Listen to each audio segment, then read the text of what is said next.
Welcome to another episode of the CPG Guys podcast.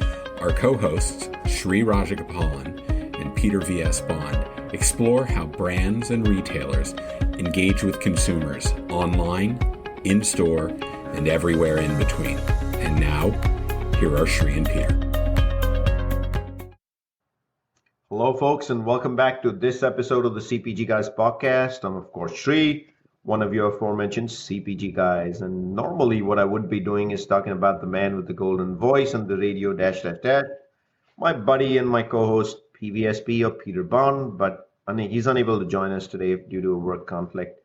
But introducing in his place a familiar friend and the co-host of the new FMCG Guys podcast, which has taken the CPG Guys format to Western Europe. Join me in welcoming all the way from Barcelona, Mr. Daniel Torres. Hey, Daniel, how you doing, man? Hi, Sri. I'm doing great. Great to be on our sister podcast again, the CPG Guys, and happy to see you again. It's been a while, actually. That's right. Hopefully someday we'll break bread together. But why don't you tell the audience a little bit about who the FMCG Guys are and what's going on? Absolutely. So basically, to put it simple, we're the sister podcast of the CPG Guys for Europe and beyond. So my co-host, Efrain Rosario, and myself, we interview top executives in consumer goods and retail in basically Europe, and probably we'll do a bit of EMEA as well, speaking about both business, leadership, and also a bit of life topics. I love that life topic part. Peter and I got to get into more life topics. So thank you, Daniel. But before we get to our guest, first let me remind our audience that all of our content that's over a whopping 170 episodes, some days it's surreal when I wake up and think it's just May last year we started this. That, of course, is available on 40 plus podcasting platforms, and so much more can easily be found if you just go to cpgguys.com. And the best part, there's never a charge. If you aren't already following us on LinkedIn, there's an easy way to join and be part of the transformational conversation being driven in the CPG industry. Go to linkedin.com. On the search bar, just type CPG Guys. And when you get to our page, simply hit the blue plus button, which also means follow. That way you'll get to see all of the content we are producing. We're, of course, proud to partner with NEW, the network of executive women whose mission it is to advance the cause of gender equality and career development in the workplace. In the middle of every Wednesday's episode, we tell you more about NEW and current activities. To learn more, visit newonline.org/CPG Guys. And we're honored we have our own page under NEW Online.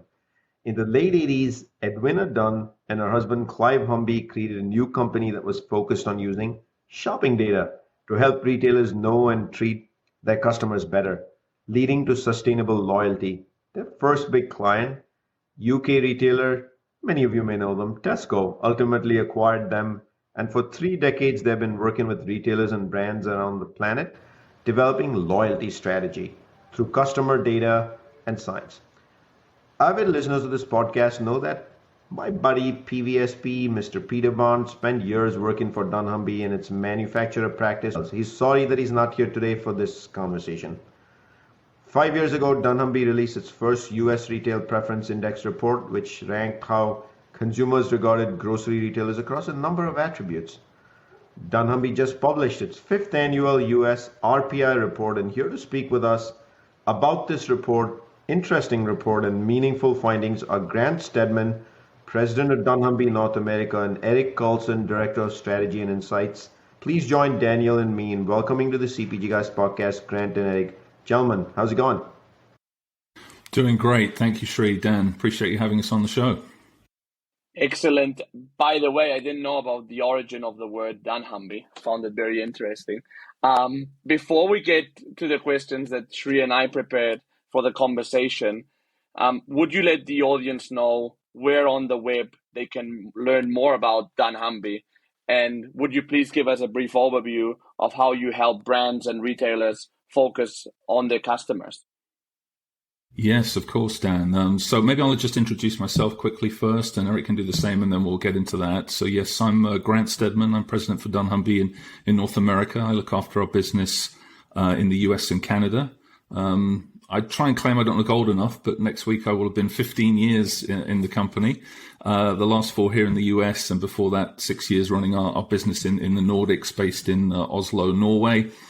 Before dunnhumby, I was at different agencies in the UK, including RAP, part of the Omnicom group, working with brands and retailers on their direct marketing and media in the very early days of digital. So that's me. And I'm on the strategy team at dunnhumby. We build strategies for retailers, and the RPI is really an extension of that to give people an idea of really how we build those strategies. Of course, we're on dunnhumby.com. I think you guys will be kind enough to put the link in the show notes. We are the world's leading customer data science company. And, you mentioned our heritage. We're the originators and masters of using first-party data, mostly transactional data from loyalty programs and so forth, to help retailers and brands understand their customers better, collaborate together to put customers first. Obviously transactional data, first-party data provides fantastic clues on not just what customers are buying and how they're buying them, when, and the patterns around that, but that gives other clues around their lifestyle and their wider interests and so on and so forth. So we use that understanding to help retailers and brands collaborate to provide better experiences for their customers around price, promotion, other aspects of category management, assortment, merchandising, and of course, loyalty that you mentioned, customer engagement, and Sri, one of your favorite topics, retail media. And so we do this globally. We're a global company. I believe we work with 78 retailers around the world now, including 28 here in North America, such as Rayleigh's, Meijer, Southeastern Grocers, and Rite Aid. Also work with 1,200 CPGs, and we hold data and use data from over 770 million customers globally. Thank you so much for that, Grant. For our listeners, of course, we'll include links to both your LinkedIn profiles, the dunnhumby corporate site that you referred to in the digital INL notes of this podcast episode. So let's jump right in. What can be more fun than brands, retailers, and of course, now I know Grant follows the CPG Guys podcast because he referred to retail media. So let me kick it off with the first question. Grant, it's directed to you. Let's go to the report. Why was this report created? What's the purpose of the RPI? And what are the core data components and methodology that actually results in what we see as a final report that's distributed? And why do you feel you're the authoritative leader to do this? Well, our heritage and focus is very much on grocery retail and CPG and the customer experiences that drive performance. So, this is very much in our wheelhouse. We got into it because we really wanted to understand better which retailers were winning in the market and why that was, and also to help us provide clues of where retailers should focus and where they should start, because there's a lot of things involved. It's a complex business, all kinds of initiatives and areas that retailers could focus on. Where should they, based on what their customers are saying about their performance? And we found, there was a lot of studies that were financially driven in the market around, the publicly traded companies obviously publish a lot of information on that. And different studies were researching the privately held companies and providing rankings of how retailers do from a financial perspective. And then there were other studies that looked at more the brand attributes and the affiliation of different retailers than what the customers had to those, and kind of ranking retailers on that basis. So we wanted to kind of merge those together and get like a composite view of those, and then say across financial and emotional performance, and then also put that together with what customers said was great about their experiences or not so great about their experiences in those retailers. So trying to understand what were the different drivers of that. So that's really how the report works. We start with that financial data. We collate that. We look at 5-year compound annual growth rate, market share, and sales per square foot. We blend those together to get a financial performance view of the retailers in the market. And then we go into the field and do a bunch of research. So we ask over 10,000 customers all kinds of questions. From an emotional connection perspective, we ask them, do they trust the retailer? Would they be sad if it closed? Other questions like that to get to a view and a scoring of how emotionally connected customers are. So then we fuse together those financial and emotional scores and say, okay, now we have a ranking of the retailers in the market. This is a national study. I think there are 64 retailers included this year. And then we go back to the research and ask customers dozens of questions about their experiences. Are the prices fair? Are the prices consistent? Did they enjoy the promotions? Were the stores well operated? Was the digital shopping experience appealing to them? And then we take all those responses that customers give about each retailer and we model those to say, well, what experiences combine together and what relative weighting of those experience pillars, we call them, explains the ranking and the performance from a price and a financial perspective. Typically, all those questions we ask, they bundle up into 7 pillars: price, quality, digital, speed, operations, convenience, discounts, rewards, and information. So those are the 7 bundles of drivers, if you like. And then we look and see, well, how does what combination of those explains the relative performance? And then we also just want to see, hey, does the model work? And what we find is typically the top quartile performers retailers, they're from a sales perspective, they're 9x better than the bottom group of the bottom quartile. So that sense check really shows that the model kind of bears out.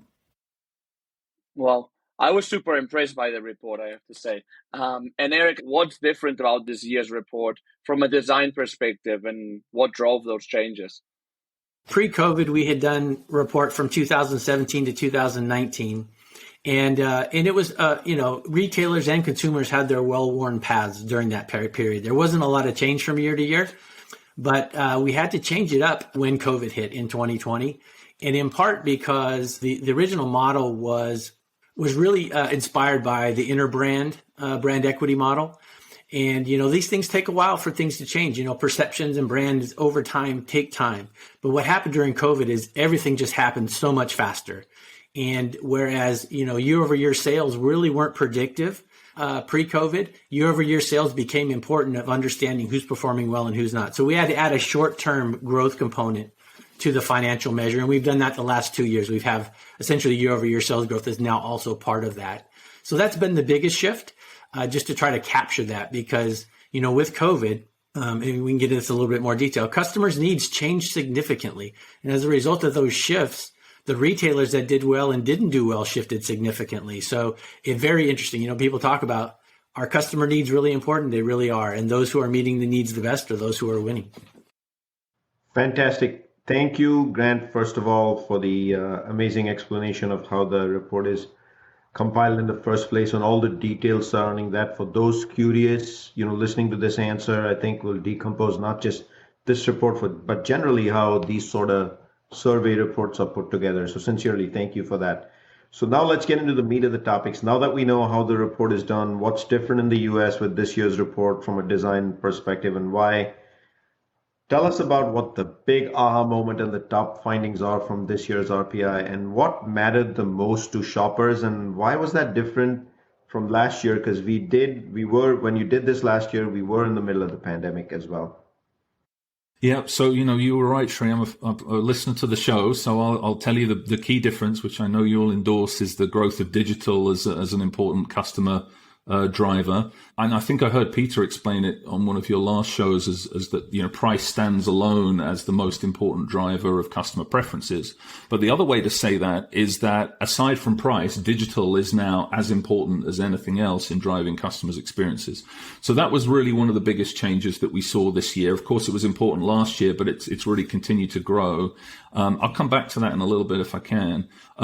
Previous years, we would talk about the value core, which was price and quality being the key drivers. If retailers were doing a great job for customers on either price and or their quality, they were winning and doing well in the market. And really all the other levers were just amplifying that. So we used to talk about, the value core and the amplifiers. And in previous years, the value core was basically everything. And that decided, who did well or not. This year, 2 things happened for the first time. The first was that overall the amplifiers became more important than the value core in itself. So, as a retailer, it's not just about being strong on price and or quality anymore. If you have a differentiated bundle of offers and a differentiated way you deliver value for customers that they can understand and that resonates with them, you will perform well in the study, not just about price and quality. And the second big thing, as I mentioned, is that the digital pillar became the second most important one. So it's tied with quality now. Only price is more important. So, Sri, I would say, this is the year that grocery truly became omni-channel. I know it has, less inherent advantages for e-commerce, perhaps in some other categories with perishables and whatnot being more difficult through e-commerce. But I think, you really now as a retailer, and a few years ago, maybe some retailers would try and hang back a bit from e-commerce and wouldn't, from the grocery perspective, wouldn't go into it fully. That's not a strategy anymore. I think this is the year that grocery retail truly became omni-channel. And as a retailer, you really have to have a great strategy for how you think about both your brick and mortar and your digital pillar.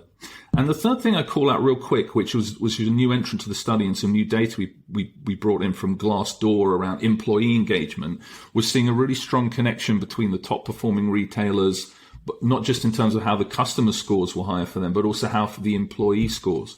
So we looked at some data from that source around, compensation, how much they attached to the mission of the company, how, fair and transparent and inclusive they felt the companies were. And it's a really stark and clear relationship. The companies that perform best on those scores perform best overall in the study, and the ones that didn't. So you could, argue correlation and causation, chicken and egg, but it's a very strong relationship. And that was an interesting new wrinkle for us as well. Well, as a headhunter, I love the last point that you mentioned, obviously, because I do think that culture is a great driver of a business. So on the list, on the report, we see some familiar names: Amazon, H-E-B, Wegmans.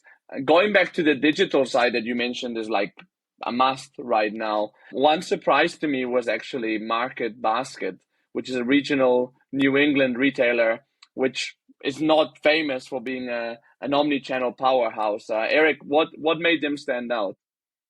Yeah, they're a bit of a unicorn. And along with Trader Joe's, those are the two really in the top 10 that do well in the RPI. They do well from a performance perspective. And what really drives Market Basket is they're just an emotional juggernaut. They're the top emotionally rated banner in our study. So their customers absolutely love them. And, whether it's an absolute have to have or not, I think, there's not many retailers who probably can go without a digital, strategy. But I do think that Market Basket and Trader Joe's are kind of giving it a whirl. Fairway's another one who also is in the top quartile. So it will be interesting to see how things progress. But you have to have a really, really super strong value proposition to even consider not, really going at the digital, at least in some form. You can go all in, you can partner. There's lots of different ways of going at it, but not doing it at all, which is what Market Basket. I don't think they have any, e-com option right now. So yeah, it's just that they've been such an institution in the Northeast for so long that emotional connection really binds them to their customers. I couldn't agree more, Grant and Eric, that these days, it doesn't matter whether you're a retailer or a brand. I mean, the consumer is driving the digital adoption. Yeah, it's very COVID-induced. The numbers have grown rapidly. Will they settle down? Won't they settle down? Those are all good arguments the industry is having. But bottom line, it's a matter of convenience. Digital drives extreme convenience, not just in pickup and delivery and things of that nature, but also in shopping behavior, browsing, the convenience of getting something via search versus walking through aisles and browsing. A lot of downstream impacts for retailers and brands to think through. But let me remind our audience that we're speaking with Grant Steadman, North America President, and Eric Karlson, the Director of Strategy and Insights at dunnhumby. So Eric, let's just keep expanding on more details about the report. And some of the retailers that I see in the actual scores here that didn't fare as well in this year's RPI still had, if you look at growth, they've had record growth in the last couple of years, especially last year. How do you kind of bring these two together that, hey, the RPI score doesn't look that attractive, but the growth looks amazing, which means obviously they're getting the trips. And for value providers closer to the EDLP kind of stuff, how come the scores aren't that high as others? Well, we'll start with the EDLP. So EDLP, they have dominated the RPI pretty much every year except 2020.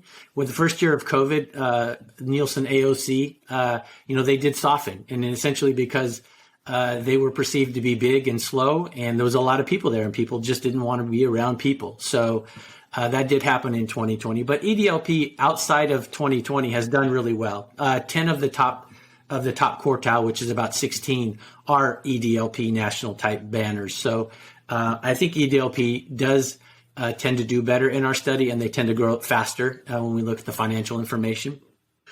With regards to, some that are performing really well but didn't do so well in the RPI, that's the exception, not the rule. But there are a few. Albertsons is one that comes to mind. And Albertsons has really been an interesting banner. They started making changes in store with their digital and omnichannel even before the pandemic, but they've really benefited from it, and they're one that is continuing to grow that omnichannel. But they're not doing that well in the RPI, but they do have good financials. And if we dig into Albertsons, they have one of the weakest emotional connections in our study, and they have one of the lowest price perception scores. So part of the hypothesis that we're generating right now is that e-com is largely functional. It hasn't been around that long if you think about it. It really took off recently, but it's been around for about 20 years, but really, it's the last couple of years where it really matters. And so it looks like it's largely a functional relationship. I think as it evolves, it will become more emotional. But right now, it's just get me my goods at the right price, some of those basic attributes.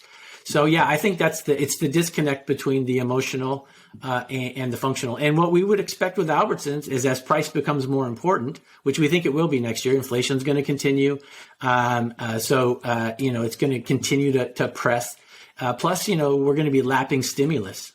So we do think price is going to be more important. So if our model is correct, which we're anxious to see, Albertsons should their performance should drop a bit because they don't have that strong emotional connection. Price becomes more important.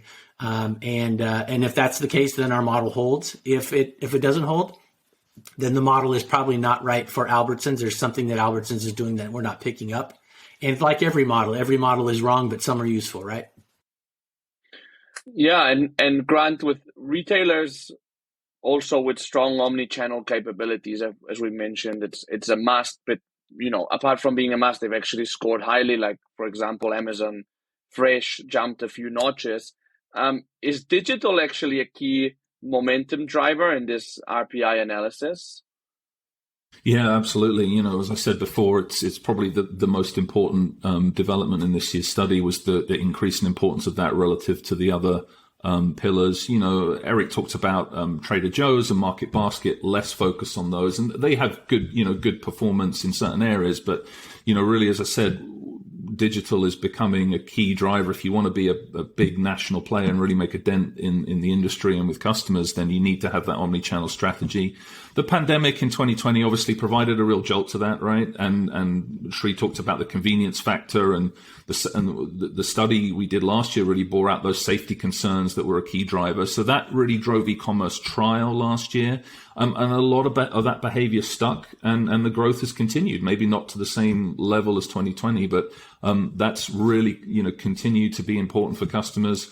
Retailers have got better at it. In last year's study in 2020, we picked up quite a few customer responses about a lack of satisfaction with certain aspects of the experience and some of the negative feedback. We still get some of that come through, but generally it's less relevant. So it tells us that retailers have got better. It's become more important to customers. And, it was interesting when we break down the different questions within that, the ease and the ability to order and, find what customers want, order that and select it and buy it online. That process seems to come through as much more important to customers than actually the fulfillment aspect, be it delivery or click and collect, so there's a lot of focus on speed of delivery and different models around that. But what the research told us was actually just that ease of ordering and being able to get what they want quickly, easily, and in a good way, reliably. That was the most important aspect to the digital side for customers this year.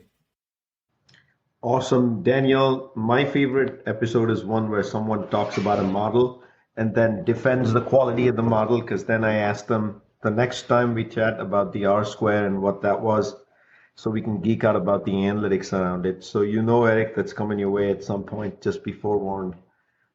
Well, looking forward to it, yeah. We're the right people for that. If you want to geek out on models, that's we're the perfect people to talk to, Sri.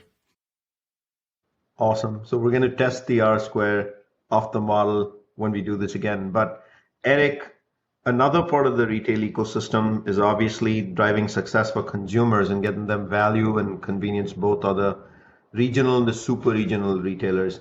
they seemed, if I'm right, looking at this stats on the data here on the RPI, they seem to have outperformed the big national chains. And what can we decompose if we take a deeper dive? Why is that the case? Yeah. So what we did see is that the nationals really were strong pre-COVID. And then, like I said, during 2020, it all got flipped on its head. I used the old Yogi Berra quote, nobody goes there anymore because they're too busy, right? People were avoiding Walmart. They just didn't want to be around that many people. They were avoiding, Costco because they were so packed and busy. And that correlated into poor safety. They did bounce back a little bit in 21, for sure, as COVID safety concerns have started to soften a bit. But I think what's interesting with the regionals is, a regional banner should know its customers better than a national banner. And that's, I think, what we see. I think if you look at H-E-B, who is really the best regional banner in the United States, they know their customer so well, and they tailor their stores to their local environment and who their competitors are. So it's just a much more relevant experience. You go into a store in a low-income neighborhood, it's clean, but it's not fancy. They got private brand right at eye level. The end caps are very, strategically placed. That store talks about value. It talks about good prices. And you go into their higher end, more urban stores, and it looks very different. Fresh is much more prominent. The stores are fancier. So I do think that regionals tend to do better with customers because they tend to have a bit more of an emotional connection and relationship with them. And Publix is the other one, obviously. Both Publix and H-E-B have a lot of equity. They've been around for a long time. They've been stalwarts in those communities for a long, long time. And I think that's why they do better than some of the nationals. And a lot of the nationals, they haven't been around as long. They've been sort of, early 2000s is when they really started to branch out, Trader Joe's, Costco, whereas you have, H-E-B and Publix been around for much longer. Yeah, just to chime in on that, I mean, you can see some of the regional players with that really strong emotional connection as well. And, Eric mentioned H-E-B. They do a great job of the local assortment and the local flavor in the stores. That comes through on their private brand. So I think that's also an important factor, driving the regional performance. Some of the nationals have that to some extent and do vary that well, but the regionals, really can come through strong in there. And we saw a group, not so much in the first quartile, but in the second quarter of regionals who, based on that superior understanding of their customers that Eric was talking about, they really managed to drive great gains in the study, even if they're not necessarily the top performers or the largest players, because they leverage that understanding around personalization, in some cases digital as well as offline, but they really leverage that in personalization and offers, which customers got credit for without being too far away on price. And I think that was the real differentiator for us with that regional group. If you look at the performances, those who let that price gap to the EDLP chains get too out of hand and too noticeable for customers weren't able to overcome that disadvantage. But if you're a regional retailer who was able to close that price gap and really leverage your improved understanding of customers through more personalized experiences, offers, rewards, and information, like that really paid off for them. So that's a legitimate growth strategy amid the pressures of being not the larger national chains. No, that's very interesting, especially when you consider the big national chains had their growth period in the 2000s. I don't know if we're seeing some type of regression into a certain regionalization, but that would probably be for a whole other episode. Wanted to ask you, Eric, a final question. How did omnichannel retailers that actually operate their own e-commerce platform perform compared to those who actually operate through a third-party marketplace? What lessons did you find from that? Now, this was the first year we really took a deep dive into that, and it's really too early to make any causal statements, but definitely we do see some correlation or some association between those that use their own platforms and performance, both in share of wallet online and satisfaction with the experience. But I think that, that logic's a bit circular, as Grant mentioned, chicken and egg. The people that are first, that have their own platform, were the people that were into e-commerce first. So it was the mass retailers, right? So they were selling clothes and books and CDs and everything online. So they were first into the market. So they've been down this learning curve much faster. So like I said, there's just a little bit of a circular logic there. As platforms spread out across more retailers as they build their own, we'll have a bit more variance that we can use in the model to try to pull that apart a bit. But right now, it's tough for us to pull that apart as who's first into the market versus who's really doing better versus is it their own platform or not. Obviously, if you do have your own platform, you probably do have an ability to use that data to be more personal and to understand your customers better and to create a more relevant experience. But that's just a marketing hypothesis. But I think it probably will hold as we move forward. Clearly some real outliers in that, Amazon, obviously the best example, they won the study 2 years in a row, the credit that customers give them for their digital experience there, it being so familiar and easy to use for them, and they know how to do that, and the convenience of and the speed of the delivery options, that really pays off for them, as well as great pricing.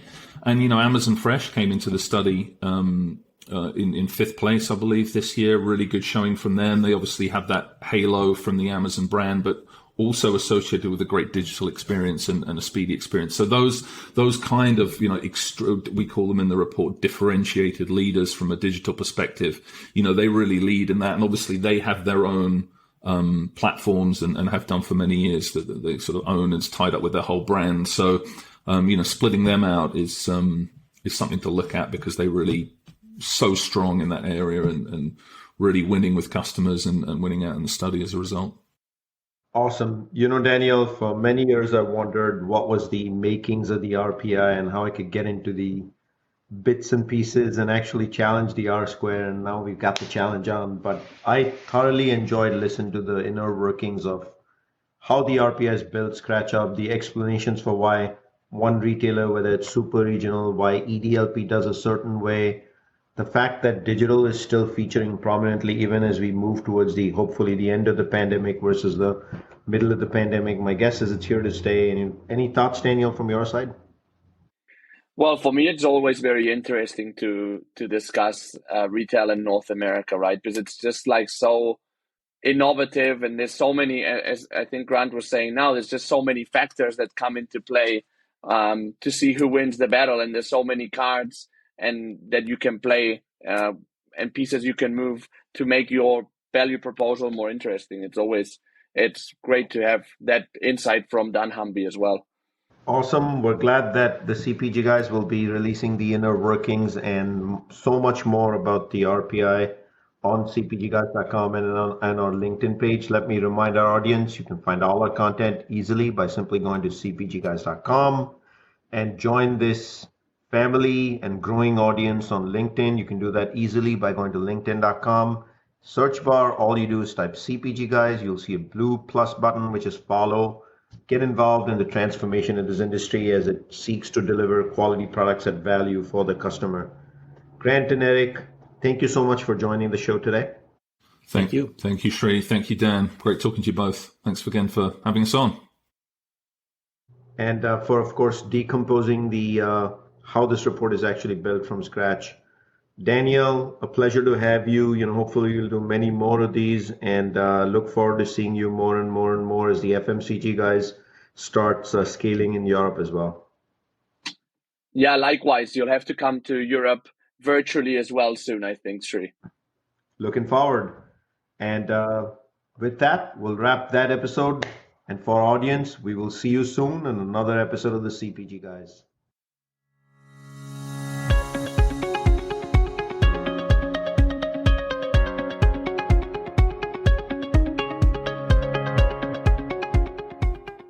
The content in this podcast episode is provided for general informational purposes only. By listening to our episode, you understand that no information contained in this episode should be construed as advice from CPG Guys LLC or the individual author, hosts, or guests, nor is it intended to be a substitute for research on any subject matter. Reference to any specific product or entity does not constitute an endorsement or recommendation by CPG Guys LLC. The views expressed by guests are their own, and their appearance on the program does not imply an endorsement of them or any entity they represent. The views expressed by CPG Guys LLC do not represent the views of their employers or the entity they represent. CPG Guys LLC expressly disclaims any and all liability or responsibility for any direct, indirect, incidental, special, consequential, or other damages arising out of any individual's use of, reference to, or inability to use this podcast or the information we present in this podcast.